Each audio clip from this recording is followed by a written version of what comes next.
So, ito na nga. Nag-crave tayo ng hotdog, fishball, tsaka tempura. Street food lang, okay na. Syempre, ganun lang kasimple yun.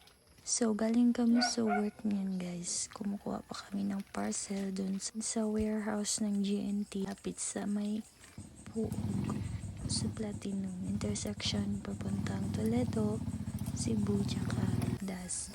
So, yun yung parcel guys na pinakita ko. Ang laman nun is yung mga cage ng rabbit, yung mga kainan nila, yung tubigan, lahat na. As in, kinumpleto ko na sa isang orderan para isang shipping na lang.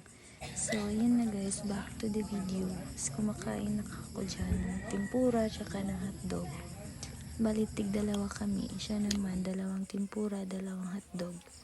As you can see, kumakain na rin siya habang nasa harap. Pinaabangan niya yung maluto yung fishball. Gastos namin is 50 pesos and busog na kami nun. Ito lang niya guys. So, sobrang init pa. Kaya kita niyo naman yung umuusok pa.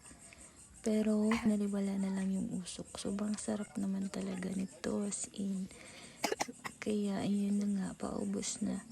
Siya naman, habang luto na yung fishball, lumalapit na siya sa akin kasi naubos na rin niya yung tempura niya tsaka hotdog. So, yun na rin lang kinakain namin. Nasa kanya pa yung sa aking fishball, oh, tingnan niyo guys.